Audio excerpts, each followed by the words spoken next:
that power back to the grid. There are these 4 hottest or most energy intensive periods during the year, and it basically runs through summer.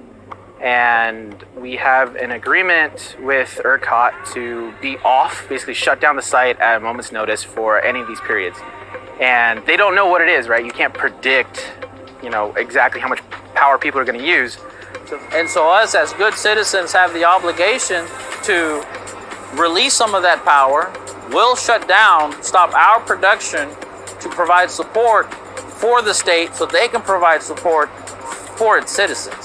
So qualified personnel from the electrical department will set up at key points around the facilities and start de-energizing things. Once the command has been given, we'll start de-energizing systems in a systematic method to try to maintain control, precision, and functionality. We'll be told at what set time we need to start turning things off, and we're expected to be able to accomplish that task within a certain amount of time. If demand exceeds what all of your generating plants can produce at that time, you start having rolling blackouts, and it can damage really important components. Loads like ours that pull a lot of power, but we can turn it off when we need to and feed that back. That keeps them from running power plants at a loss.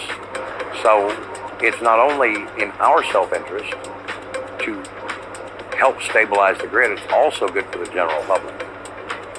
Because without that ability to flex, it breaks. They can, cycle up if they need to, but there's always like a minimum that generation plants are running at.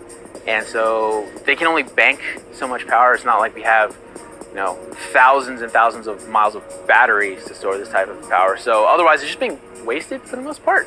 So it's always better to just have things running at a baseline than it is to constantly fluctuate, right? So the fact that we're on during the day when people are using less power, and then as people come home and businesses are shutting down and more of the grid is being used by the general public, we shut down so that level stays more or less even, right? We don't have a bunch of fluctuations in power across the lines and things like that. That always causes issues.